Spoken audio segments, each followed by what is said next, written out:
People like that will mess with your head if you let them. That was the thought running through my mind when Karen, my future daughter-in-law's mother, said it out loud in that icy tone of hers. She looked at my wife and said there was no point in using hand sanitizer. She claimed some people only carry disinfectant because of the dry season, or because of garlic, or some nonsense like that. I could not tell if she really believed what she was saying or if she was just looking for a way to insult us. Either way, the look in her eyes told me everything I needed to know. There was no kindness there. Just control. "Mom, let's go home," I said quietly, trying to cut the tension before it turned ugly. "All right. I understand. Let's leave," my wife answered, her voice distant, like she was already somewhere else. The drive back was quiet until my daughter spoke. Her words hit me harder than anything Karen had said. "So, your company is failing now?" she asked. There was anger in her voice. Not curiosity. Not concern. Just anger. "My name is Michael Thompson. I am 55 years old, and I am a widower. I lost my wife on the same day my daughter Emily was born. My wife was the love of my life. She ran a successful company, always busy, always under pressure, but she never stopped being present for us. I used to worry about what it meant to be married to someone with that kind of responsibility. When she proposed to me, I hesitated. But I said yes. Life had other plans. The day Emily was born, my wife had just come out of heart surgery. The doctor said everything went well. She insisted on coming to the hospital to see us. She never made it. Her heart failed on the way there. She died before she could hold her daughter even once. After that, there was no time to fall apart. I had a newborn baby who needed me. Raising Emily alone was exhausting. Some days I was gentle. Other days, I was too strict. I still remember yelling at her when she was 4 years old because she was being cruel to a kid at preschool. She tried to explain herself, but she ended up crying instead. Being a single father teaches you lessons the hard way. Still, we built a life together. We made memories. Just the two of us. Then Emily turned 25 and graduated from college. "Happy birthday," I said, handing her a cake I baked myself. "You made this?" she asked, smiling like she always did. "It is amazing. This might be the last birthday with just us," I said, nodding toward the engagement ring on her finger. "Next year we will celebrate with everyone," she replied. She had come home a few days earlier, glowing. She held up her hand and said, "Ryan proposed." They had been together since high school. They survived long distance, stress, and years of growing up. Watching her, I felt proud and terrified at the same time. "It is going to be quiet when you move out," I said softly, staring at the candle flame. My eyes surprised me by filling with tears. "Dad, thank you for everything," Emily said. "Even after I get married, I am still your daughter." A few days later, Ryan came over to ask for my blessing. "Michael," he said seriously, "thank you for taking care of Emily all these years. I promise I will make her happy. Please allow me to marry her." I smiled. "What choice do I have?" I joked. "Dad, stop," Emily laughed, her cheeks turning red. We all laughed. And I meant what I said. Ryan already felt like family. We had traveled together. I respected his values, even if his sense of tradition sometimes felt excessive. "Ryan," I said, "Emily struggles to say what she feels sometimes. Be patient with her. Talk things through. And if she ever does something stupid like cheat," I paused, smiling, "bring her straight to me." Everyone laughed, and the mood lightened. Ryan's mother, Karen, owned her own company. She canceled our first family meeting more times than I could count. "She is busy. She is a chief executive officer," Emily kept explaining. I understand, I said, even though something felt off. Eventually, Karen set a date. The last Saturday of the month. Please do not cancel again, Emily said firmly. On the day of the meeting, I felt uneasy. I dressed more formally than usual. You do not need to dress like that, Emily said. I feel like she will judge me if I do not, I replied. We arrived early at the restaurant. When Karen walked in with Ryan, the room changed. She carried herself like she owned the place. Confident. Sharp. Intimidating. I am Karen, she said flatly, skipping any warmth, and walked ahead of us without waiting.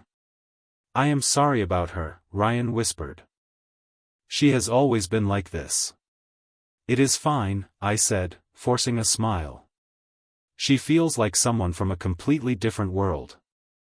Ryan stiffened at that comment but stayed quiet. Inside the private dining room, Karen was already seated. Ryan, here. Emily, there. And you sit by the door, she said, pointing. I felt small. Placed. Ranked. I hear you have back problems, Karen said with a thin smile. Better sit close to the restroom. Maybe even consider a wheelchair. Her words were polite on the surface. But the message underneath was cruel and deliberate. And that was the moment I knew this meeting was not about family at all. Thank you for your concern, I said calmly, meeting Karen's eyes, but maybe you should take the seat by the door instead. You might need it more than I do. Her expression stiffened instantly. She was not used to being challenged. There is no need to worry about me, she replied coldly. But thank you for pretending to care. Her smile stayed sharp and empty. The rest of the meal dragged on under a thick blanket of tension. Karen filled the silence whenever she could, mostly with smug remarks and lectures. Did your parents never teach you how to eat properly? She said suddenly. You begin with soup, then bread, then the main dish, and only after that the side items. This is basic knowledge.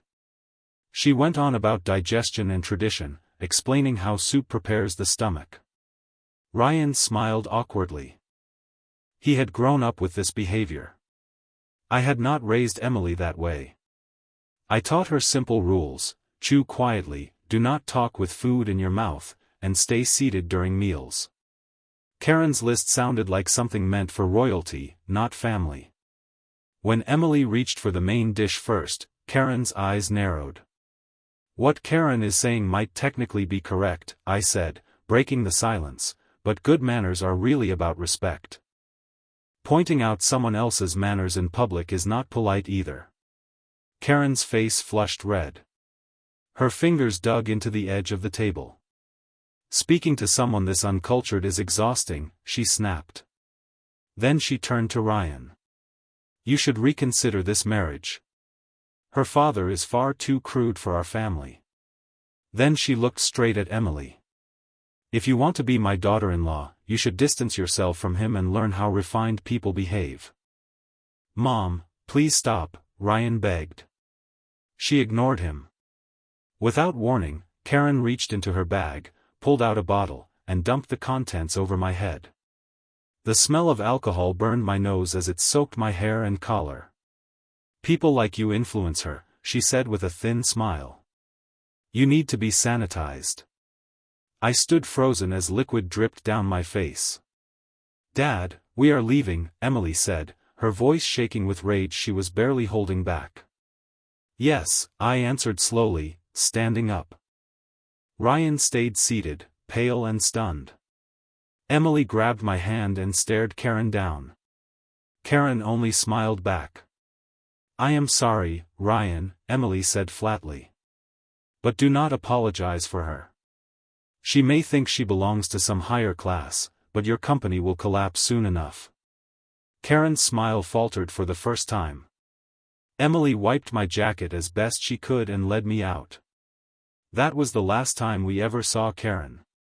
A few days later, Ryan came to our house. He looked exhausted. His shoulders sagged, and his eyes were filled with regret. "I should have apologized sooner," he said quietly. "I tried to get my mother to admit she was wrong. She refuses. So I came to apologize myself." Ryan had been part of our lives for 10 years. Seeing him like that hurt. "Come inside," I said gently. "Sit down. Let us have some tea. Tell me how you are holding up." He hesitated, then spoke. "I have resented my mother for a long time," he admitted. "She always made me feel like I owed her for raising me. Everything came with conditions. I understood that feeling. Growing up, I was always told I had a role to play, expectations to meet. In high school, I chose a public school with a baseball team instead of the private academy my family demanded." Ryan nodded as he continued. "That is where I met Emily. She managed the team. I fell in love with her. And no matter what my mother says, I want to marry her. I need to marry her." Then he did something I never expected. He dropped to one knee in front of me, tears running down his face. "Ryan," I said softly, placing my hand on his shoulder, "stand up." He looked up at me, shaking. "This is not about me," I continued. "It is about you and Emily. I have seen how you treat her. If you love her, you do not need permission. You already have my blessing." He broke down completely. His relief was real. His fear of his mother had clearly ruled his life. "If you want Emily to be happy," I said, "you have to let go of the control your past has over you." He nodded. "It is my mom, right?" "Yes." "I am done being afraid of her," he said firmly. "My father is still in the hospital. He was the only one who understood me. He always said my mom could not see beyond her ambition. For his sake, I am moving forward. I will support you and Emily," I said. "But the next step is yours." "I will take it," he answered without hesitation. When the day came, Karen walked into the restaurant with clear disgust on her face. "What kind of cheap place is this?" she sneered. "These are adoption papers," I said, sliding them across the table. "Adoption?" she repeated, stunned. "Yes. Ryan is officially joining our family." She jumped to her feet and slammed her hand down. "This is insane," she shouted. "He is my only son. You cannot take him from me."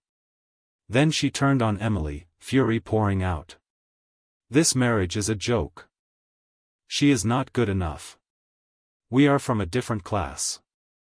We help people like you. You do not help us." I stayed calm. "Why are you so obsessed with status, Karen?" I asked. "I work with wealthy people. Truly wealthy people do not behave like this. Only those who recently gained money feel this insecure." Her mask finally cracked. "Do not compare me to them," she hissed. "You say you were born into money," I said calmly, "but the way you act says something very different. What are you really afraid of?" The word afraid landed hard. Karen froze. "Ryan once told me about your childhood," I continued. "How you were constantly reminded you were not good enough because you were born a girl." Her lips trembled. "So what?" she snapped. "I was born female in a family where only sons mattered. I had to marry an older man just to protect the family name." The bitterness in her voice explained everything. Her obsession with status. Her need for control. "That is why you care so much about Ryan being your heir," I said. "But if he marries Emily, your perfect bloodline gets mixed with." "Shut up!" Karen screamed. The door opened. Ryan entered, pushing his father, Thomas, in a wheelchair. He was still weak, freshly released from the hospital just for this meeting. Karen's face drained of color. "No, you misunderstood," she stammered, turning to Thomas. "I never thought marrying you was humiliating. I was just..." "You were just what?" Thomas asked quietly, exhausted. Dad says he is divorcing you, Ryan said firmly. Divorce? Karen whispered. No, please, say something. Thomas said nothing. He would not even look at her. I am sorry to interrupt, Emily said calmly, but the paperwork is already finished. Karen flinched. Oh, and one more thing, Emily added. I own a large portion of shares in your company. Karen's eyes widened in panic. That is impossible. It is true, Emily replied evenly. I have owned them for a long time. Karen's voice shook. You were the anonymous investor? Yes. How could your family afford that? She demanded. I have been running my late wife's company, I said. Emily has helped me manage it.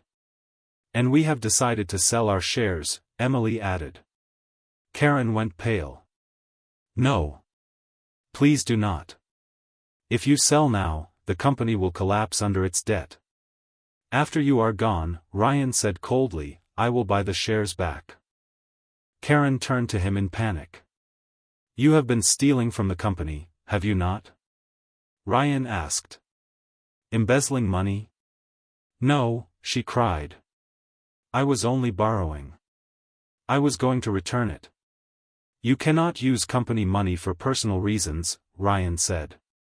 You could go to prison. I checked everything, he continued. You were dealing with illegal lenders. Karen broke down completely. I had no choice, she sobbed. Just do not sell the shares. I will fix it. It is too late, Ryan said. You are no longer in charge. Please, she begged. I will lose everything. Ryan's face stayed blank. You never treated me like a son, he said. Only like a tool. I love you, she cried. If that is true, Ryan replied, tell me. What is my favorite food? She had no answer. You see, he said quietly. You never knew me. That was the end. Karen lost everything. She was removed from the company, sued for financial crimes, abandoned by her family, and fled the city. She was later arrested and sent to prison. No one visited her. Ryan and Emily moved forward quietly. They had a small wedding with only close family. One afternoon, Emily invited me to a baseball game. On the ride home, she handed me an old black and white photo. Dad, she said softly, smiling, you are going to be a grandfather. Tears filled my eyes. I have not told Ryan yet, she added. I wanted you to know first. I am glad we went to the game, I said. Next time, we bring everyone. She nodded. Watching her, Ryan, and the child she carried, I realized that what looked like an ordinary day was actually one of the most meaningful moments of my life. Thank you for watching. See you in the next video. Stay amazed.